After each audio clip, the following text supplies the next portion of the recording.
In the not too distant future, Super Mario Bros. Will turn 40, which means Mario himself is getting quite up there in his age. In celebration, Nintendo sat together with the community and produced two Game Boy Advance games. Super Mario Bros. NES Game Collection for 20-in-1 and Super Mario Bros. NES Game Collection for 50-in-1. Of course, this is a lie. These are two collections full of Super Mario Bros. ROM hacks for the NES. Now, what do you get in the box? Well, you get the games. Of course, I didn't expect more, but I would have found it cool if, maybe a pin or something was included. It would have made the whole package a bit rounder, Before I get into the games, I want to talk about a little funny detail I noticed that concerns the boxes and the store page. That detail concerns the flavor text that you find on the back of the box and on the store page. So let me read a little excerpt from all three variants. With Mario's 40th anniversary approaching, everyone is happily dating in the Mushroom Kingdom. In the castle of the kingdom, our heroes Mario and Luigi look forward to the gift of the princess. Mario's 40th anniversary is fast approaching, and everyone in Mushroom Kingdom is excited for a date. In the castle of the kingdom, our heroes Mario and Luigi are looking forward to the gift from Princess Peach. Mario's 40th anniversary is coming and everyone's on Mushroom Kingdom is happy to date. In the castle of the kingdom, our heroes Mario and Luigi are looking forward to the gift of the princess, however. So, funny enough, you have the same description 3 times, but it's different every time. Now let's get right into the first game, which is 420-in-1. There's a reason why I call it the first game. When you start the game, you're greeted with a ROM list, and the very first game on this list is not Super Mario Bros. It's actually a special version of Super Mario Bros. That I think came with a Wii bundle, where the question mark blocks are replaced with 25 blocks. Only the second entry is the first Super Mario Bros. The games themselves run pretty good, but these are NES games emulated on the GBA.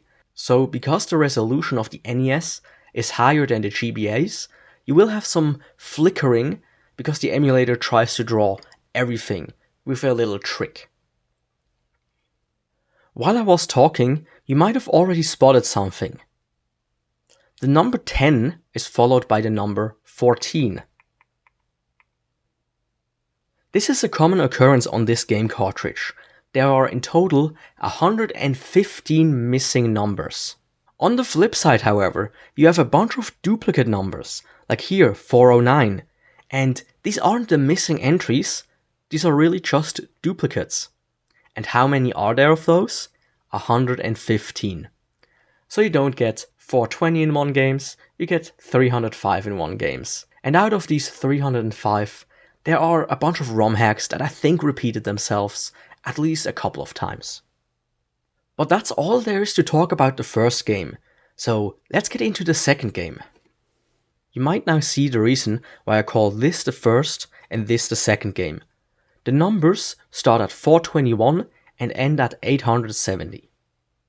Compared to the first game, there are no skipped numbers, none at all, and no duplicates either. However, towards the end, you have 4 blank games. These are just black. When you start them, nothing happens. Now, if the games are just missing or ROM hacks that are too complicated for this NES emulator to play, I don't know. But that being said, you also don't get 450 games. Now, the same that applies to this game also applies to this game.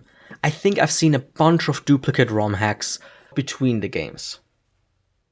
The last oddity, software-wise, I want to mention is the number 580. As you can see, it's Metroid. But to be precise, it's a Metroid hack using Super Mario Bros. 2 graphics. Now, I might want to try to actually play this game. I will probably track down the actual ROM hack, let's be honest. But I think this is kind of funny. After the software oddities, there still is a hardware oddity between the two. So let me open them up real quick.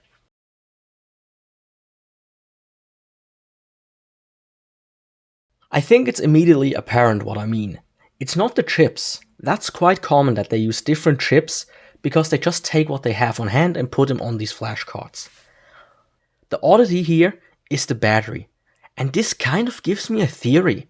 I think they thought more people are gonna buy the 450 in one compared to the 420 in one.